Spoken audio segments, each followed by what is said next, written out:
어느덧 교회력으로 2020년의 마지막 주일이 되었습니다.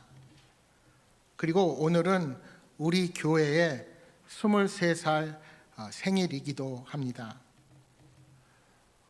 올해 창립 기념주일은 그 어느 때보다 뜻깊은 때이기도 합니다. 올 한 해가 정말 어떻게 지나갔는지 참으로 정신없는 시간을 보냈습니다. 한 주 한 주가 계획을 세우기도 어렵고 무엇을 어떻게 해야 하는지 발을 동동 구르기도 여러 차례 했습니다. 제가 2015년 겨울에 부임하여 그해 겨울을 교회에서 지내면서 주일을 제외한 평일에 얼마나 교회가 조용한지 추운 날씨와 함께 참으로 쓸쓸했던 겨울로 기억합니다. 그런데 그 이후로 하나님께서 우리 교회에 많은 성도님들을 보내주셔서 우리 공동체를 성장하게 하셨습니다. 교회도 안정되고 이름처럼 행복한 공동체를 만들고자 노력했습니다. 그런데 올 들어 코로나19라는 전대미문의 상황으로 교회의 주일 공예배를 예배당에 모여서 드리지 못하고 영상 예배라는 새로운 형식으로 대체하는 초유의 경험을 하게 되었습니다.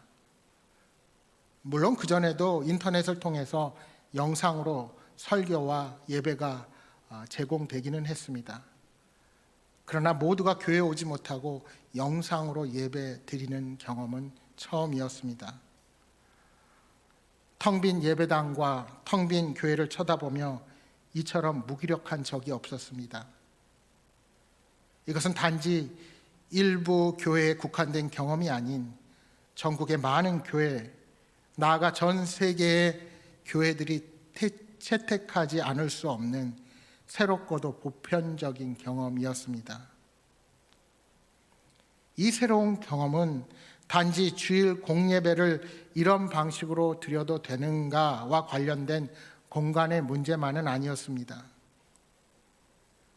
물론 이러한 경험은 현대 과학기술의 발전과 디지털 기기의 보편적인 보급 덕택에 가능한 일이었습니다. 여러분, 만약 이러한 팬데믹의 상황이 약 10년 전에만 발생했다 하더라도 지금과는 전혀 다른 방향으로 주일 예배 문제가 발생되었을지 모릅니다. 지금 백신에 대한 논의들이 시작되고 세계적인 제약사들이 이 백신을 공급하기 위해서 발빠르게 경쟁을 하고 나섰지만 아마도 마스크를 벗고 위험을 벗어나 생활하기까지는 적어도 내년 하반기가 오기 전에는 불가능하다 하는 것이 대체적인 의견입니다. 아니, 내년 끝까지 우리는 동일하게 살아가야 할지도 모릅니다. 사실 교회가 예배당이라는 공간과 주일이라는 시간을 빼앗겼던 비슷한 사례들은 역사 속에서 얼마든지 찾아볼 수 있습니다. 우리나라의 경우 일제치하의 신사참배 문제로 핍박을 받고 일제로부터 강제로 폐쇄되었던 교회들이 있었습니다. 서구 동구권 국가의 경우 공산 독재 치하에서 예배가 금지되고 주일이 사라진 나라들이 있었습니다. 그러나 지금의 상황은 강제적으로 이루어졌다기보다 사회적이고 상황적인 분위기가 그렇게 하지 않고서는 안 되는 어쩔 수 없는 자발적인 상황이었다는 점에서는 조금 다릅니다. 그렇습니다. 2020년 코로나19의 사태가 교회에 미친 영향은 정말 새로운 경험이었습니다. 단지 주일 예배만의 문제가 아닙니다. 사회적 거리두기라는 생소한 개념이 등장하면서 교회 공동체 대부분의 모임과 만남들이 제한을 받을 수밖에 없었고 자연히 성도들의 교제는 침체되었습니다. 제가 지난주에 하루 시간을 내어서 새벽부터 출발해서 서울 쪽에 계신 은사님들, 선배님, 선배 목사님, 동료 목사님들을 차례로 만나면서 그간의 이런저런 목회에 대해서 이야기를 나누었습니다. 그런데 동일하게 느끼고 고백하는 것은 붐비던 예배당의 공간이 텅 비게 되니 처음 겪어보는 이 상황에 당황하지 않을 수 없었다는 것입니다. 교회는 텅 비고 목회 계획은 모두 실행할 수 없었습니다. 그런데 오히려 하루하루가 너무나 힘들고 한 주 한 주 설교를 전하는 것이 이렇게 힘든 때가 없었다는 것입니다. 여러분, 사실 생각해 보면 우리가 코로나19 재난을 통해 경험한 이 현실은 분명히 초유의 경험이기는 하지만 성경을 읽는 성도들에게는 전혀 생소한 사건이 아닙니다.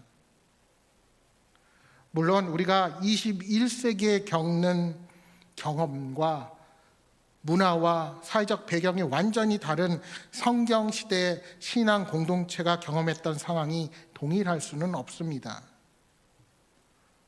하지만 신구약 성경을 통해 우리는 신앙의 공동체가 원치 않는 사건으로 흩어지며 예배 장소를 잃어버리는 경험을 보게 됩니다. 그 첫째가 구약 역사에서 일어난 주전 586년 유다의 멸망과 성전 파괴의 사건입니다. 당시 떠오르는 신흥 제국인 바벨론의 왕 느부갓네살은 동방 원정을 시작해서 유다 백성들을 가만 놔두지 않았습니다. 바벨론 군대의 예루살렘 봉쇄에 1년 5개월을 버티던 유다는 결국 무너졌고 패망을 하게 되었습니다. 정복군인 바벨론에게 투항하지 않고 끝까지 저항했던 그 대가는 컸습니다. 예루살렘은 성전과 함께 파괴되는 운명을 겪어야만 했던 것입니다. 여러분, 유대인들에게 예루살렘 성전은 하나님께서 그들과 함께 계신다는 것을 확인하는 하나의 가시적인 증거였습니다.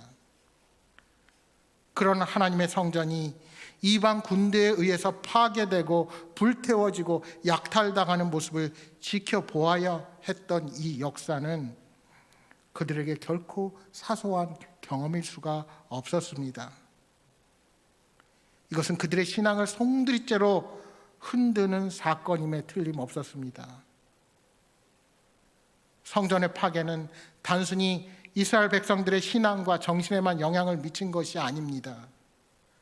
그것은 그들의 일상에 너무나도 영향을 미치는 실제적인 문제였습니다.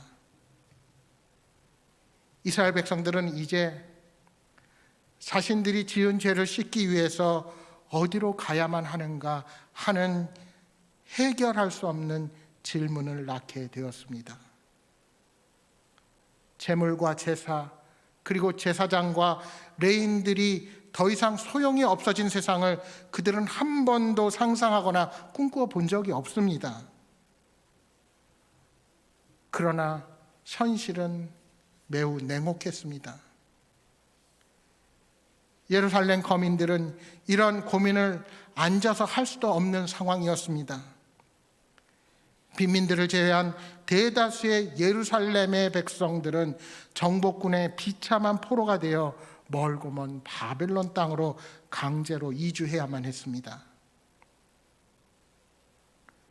예루살렘의 성전의 파괴는 단지 제사 장소로서의 성전이 사라진 것만을 의미하지 않았습니다. 성전은 유대 공동체의 신앙의 중심이며 핵심이었습니다. 그러니까 성전이 파괴되고 그 성전 터를 떠나 이방 땅에 가서 살아야 한다는 것은 그들이 조상 때부터 가지고 지켜온 신앙이 완전히 무너지는 경험이었습니다. 그래서 결론적으로 구약 백성들의 신앙 공동체가 어떻게 되었습니까? 성전 파괴와 함께 신앙의 공동체가 무너지고 역사 속에서 사라졌습니까? 아닙니다. 결과적으로 바벨론 포로는 성전의 파괴로 말미암아 신앙의 공동체를 성전 중심에서 율법 중심의 종교로 바꾸어 놓았습니다. 이 변화에 긍정적인 면이 있다면 이스라엘 백성들이 말씀의 중요성을 인식했다는 것입니다. 그들은 이방 땅에서 회당을 만들고 그곳에서 하나님의 율법을 묵상하며 하나님의 말씀을 배웠습니다.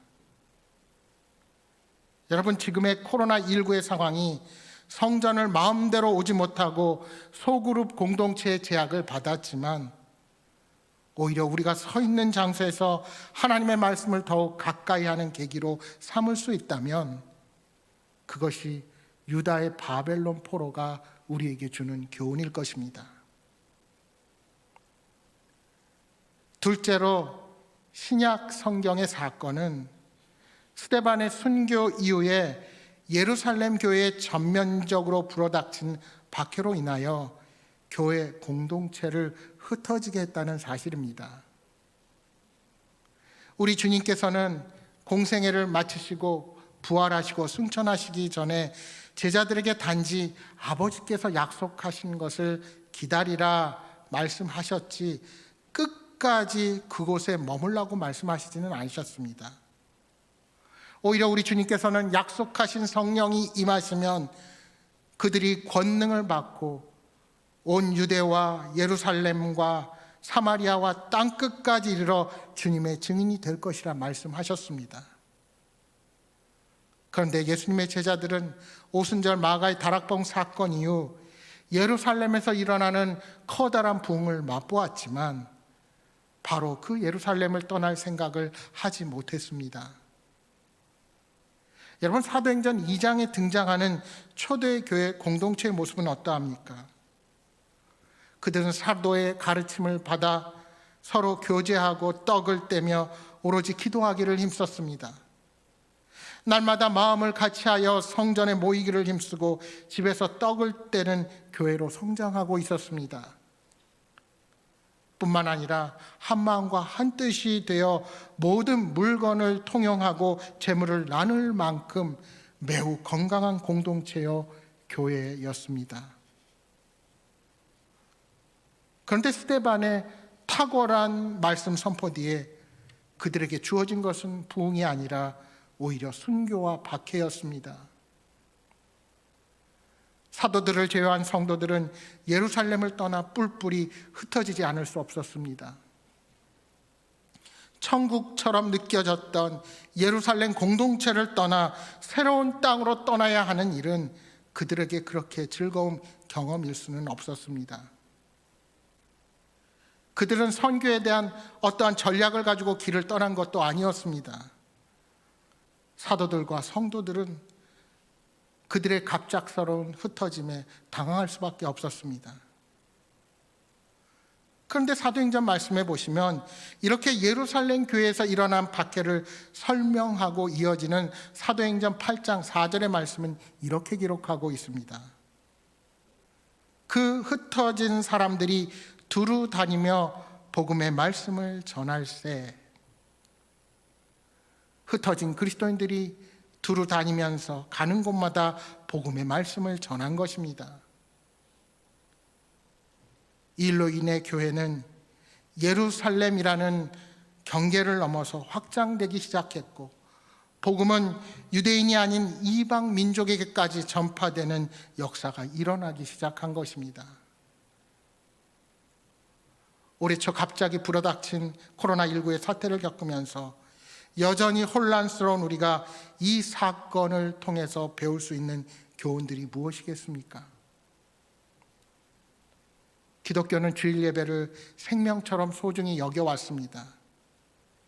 교회가 모든 것을 포기한다 해도 주일 예배만큼은 양보할 수 없는 불가침의 영역으로 생각해 왔습니다. 마치 주일 예배는 구약시대 이스라엘 백성들의 성전 제사처럼 기독교 신앙 공동체의 중심 요소가 되어 온 것입니다. 주일에 성도들이 교회에 모여서 함께 예배를 드리고 함께 식사를 하고 함께 성경을 배우며 교제를 해왔습니다. 여러분들이 얼마나 평상시에 의식하고 살았는지 모르지만 우리의 신앙생활은 놀라울 정도로 주일과 예배당에 집중되어 있습니다. 그래서 많은 교회들이 정부와 사회와 갈등을 빚으면서까지 주일 예배를 포기하거나 양보하기 힘들어했습니다. 물론 예배당이 파괴된 것도 아니고 예배당에서 강제로 쫓겨난 것도 아닙니다. 우리는 여기서 코로나19가 교회에 안겨준 두 가지 핵심 주제에 대해서 질문을 던질 수 있습니다. 첫째로 교회 공동체에 있어서 장소의 의미는 무엇인가 하는 것입니다. 여러분, 고대 세계에서 장소는 절대적으로 중요했습니다. 지금처럼 온라인이라는 개념은 존재도 하지 않았습니다. 따라서 그들은 성전에 모이지 못할 때 회당을 만들어냈고 신약시대에 복음이 전파되는 곳곳의 가정에 함께 모여서 예배가 드려졌습니다. 히브리서 10장 25절은 말씀합니다. 모이기를 패하는 어떤 사람들의 습관과 같이 하지 말고 오직 권하여 그날이 가까움을 볼수록 더욱 그리하자. 지금까지 우리는 열심히 모이는 것은 장소를 생각하지 않고는 상상도 할 수 없는 일이었습니다. 그런데 오늘 우리는 성경이 쓰여진 시대 사람들이 상상조차 할 수 없을 만큼 변화된 세상 속에서 살아가고 있습니다. 여러분, 하루에 엄청난 거리를 우리는 이동할 수 있게 되었습니다. 아침에 집에서 밥을 먹고 서울에 갔다가 다시 부산을 갔다 오는 것이 이상하지 않은 시대를 살아가고 있습니다. 비행기를 타면 하루가 못 되어서 지구 맞은편에 도착할 수 있게 되었습니다. 우리와 낮밤이 다른 지역에 사는 사람과 통화료도 들이지 않고 실시간으로 얼굴을 쳐다보며 통화를 할 수 있게 되었습니다. 그래서 이렇게 코로나 상황에서 교회에 나오지 못해도 온라인 상에서 서로의 얼굴을 대할 수 있고 소그룹이 모이지 못하는 형편에서도 쌍방향 커뮤니케이션에 가능한 도구로서 성경 공부를 하고 신방도 할 수 있게 되었습니다.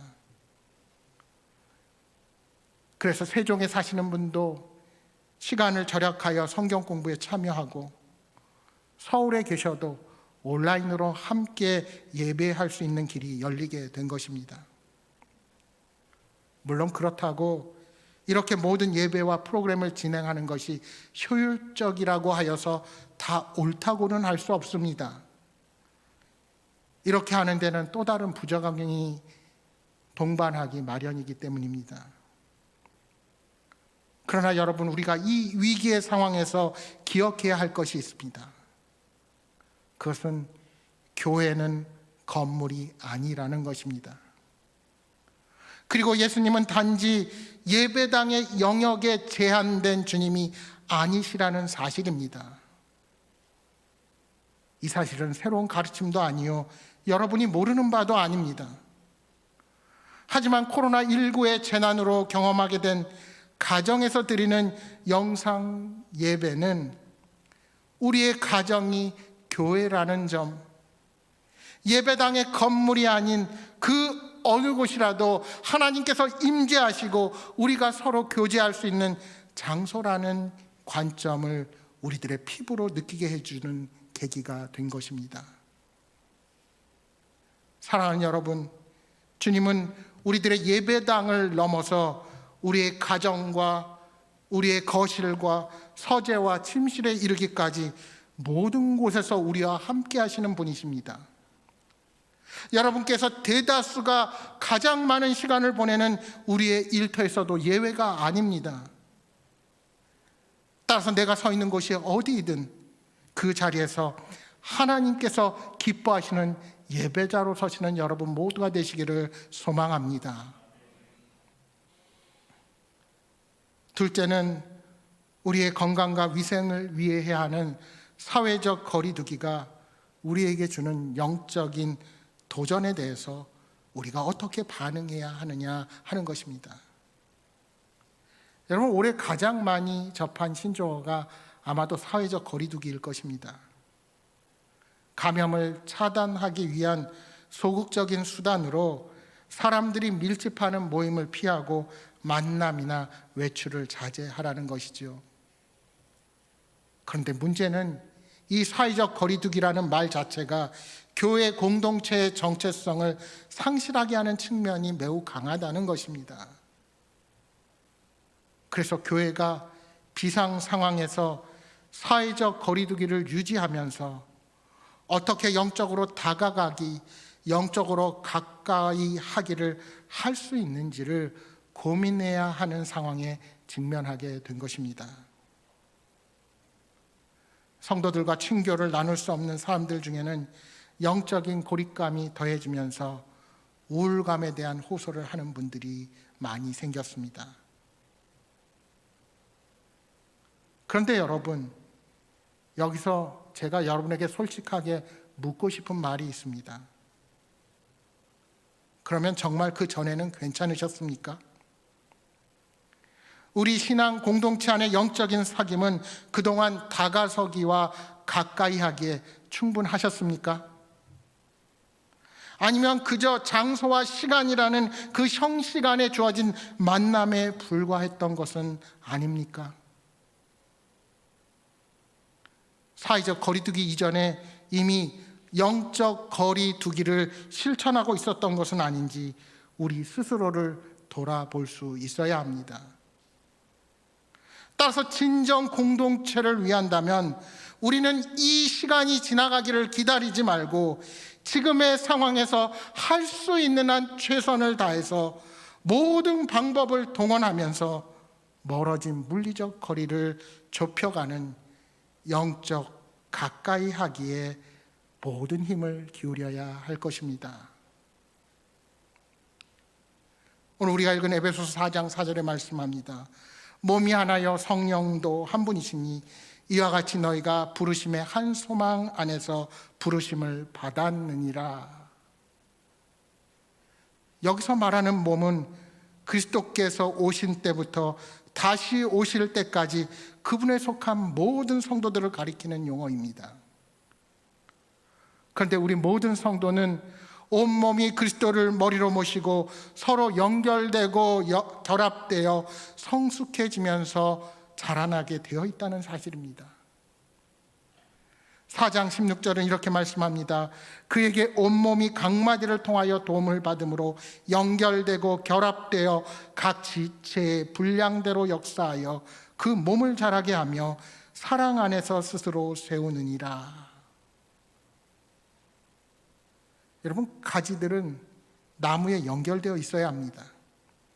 그래야 그 가지들이 생명을 유지하고 살아갈 수가 있습니다. 마찬가지로 믿음의 사람들은 주님과 연합되어야 합니다. 그래야 예수님에게서 공급되는 영적인 생명력을 공급받을 수 있습니다. 예수님은 우리의 머리가 되시고 우리는 그분의 지체들입니다. 따라서 예수님 없는 신앙은 윤리 도덕에 불과합니다. 예수님 없는 헌신이나 봉사도 자선 행동에 불과합니다. 하지만 예수님과 연결되면 윤리도 도덕도 봉사도 진정한 생명력이 발생하는 것입니다. 거기서 부르심에 합당한 삶이 만들어집니다. 그런데 오늘 신앙인들은 예수님과 연합되었다고 말은 하면서도 사실은 상당히 떨어져서 살고 있는 분들이 계십니다. 외형은 신앙인인데 내용은 신앙과 상관없이 살아가고 계신 분들이 많이 계십니다. 그렇기에 입으로 복음을 증거하지 못하며 구원을 말하지 못합니다. 예수를 말하지 못하며 천국을 말하지 못하고 이 땅을 살아가는 것입니다. 신앙생활을 10년, 20년 하면서도 구원에 대한 확신도 자신감도 구원의 기쁨도 잊은 채로 살아갑니다. 왜 그렇습니까? 주님의 지체라고 하면서도 주님께 붙어 있지 못하기 때문입니다. 주일에 교회 와서 눈물을 흘리고 죄를 회개하지만 진정한 심령의 변화가 없고, 월요일에 직장으로 돌아가면 믿지 않는 사람들과 전혀 구별되지 않는 삶을 살아갑니다. 혹시 여러분이 직장에서 1년이 지나고 2년이 지났는데 직장 동료나 상사가 여러분이 신앙인이라는 사실을 알지 못한다면 여러분의 삶을 심각하게 돌아보셔야 합니다. 사랑하는 여러분, 그저 예배당이라는 장소에 많은 사람들이 모여 있다는 것이 교회의 건강함을 보여주는 요소가 결코 아닙니다. 사람들이 많이 모여 있다는 것이 교회의 본질에 충실하다는 것을 증명하지도 않습니다. 올 한 해처럼 모든 모임이 정상적으로 이루어지지 않을 때 우리 공동체의 신앙, 그리고 각 지체들의 신앙이 장소 중심적이었는지 아니면 관계 중심적이었는지를 돌아보며 우리의 자세를 새롭게 하기를 바랍니다. 결론적으로 창립 23주년을 맞이하는 행복한 교회 공동체가 얼마나 결속하고 있는가를 돌아보시기 바랍니다. 단순히 예배를 못 드려서 힘들다가 아니라 진정한 공동체의 결속이 우리 안에 있는가? 나는 얼마나 우리 성도들과 진정한 관계를 맺고 있는가를 스스로에게 질문해 보시기 바랍니다. 사랑하는 여러분, 우리는 오로지 그리스도 예수를 통해서만 몸이 자랄 수 있고 그분을 통해서만 믿음의 놀라운 역사를 이룰 수가 있습니다. 따라서 우리의 신앙이 어린아이에 머물러 있는 것도 문제이지만 성숙하다고 스스로 여겨서 더 이상 성장하지 않는다면 더 큰 문제입니다. 우리들이 살아가면서 가장 두려워해야 할 일은 내가 영적으로 성숙하지 못하고 성장이 멈추는 것입니다. 우리는 하나님께서 부르시는 그날까지 그 누구도 영적인 성장을 결코 멈춰서는 안 됩니다. 그런데 그 성장은 결코 혼자의 힘으로는 안 된다는 것입니다. 코로나가 지속되더라도 우리는 만남을 멈춰서는 안 됩니다. 기존의 방식이 아니더라도 디지털의 도구를 활용하여 대화할 수 있습니다. 신방을 위해서 차를 내오고 간식을 내오고 음식을 차릴 필요가 없습니다. 옷만 제대로 입고 스마트폰 앞에 앉아서 부부가 혹은 가족이 함께 앉으면 기도가 가능하고 말씀을 나눌 수가 있습니다. 정말 본질에 충실한 신앙 공동체라면 장소와 상황에 구애받지 않고 서로를 향한 관심과 사랑을 더욱 간절히 이어갈 수가 있는 것입니다. 코로나와 공존하는 세상에서 살아가는 여러분,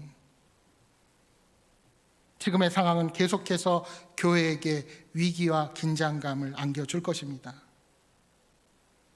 지나온 시간, 코로나는 교회를 충분히 당황하게 했고 고민하게 했습니다. 심지어 불안을 경험하기도 했습니다. 그러나 하나님께서는 오히려 이러한 위기의 상황에서도 교회가 자라고 연합하여 사랑 안에서 스스로 세우도록 인도해 주실 것입니다. 그 믿음으로 각자가 맡은 바를 성실하게 감당하며 행복한 교회를 하나님이 기뻐하시는 공동체로 굳건하게 세워가는 저와 여러분이 되시기를 주님의 이름으로 축복합니다. 기도하겠습니다.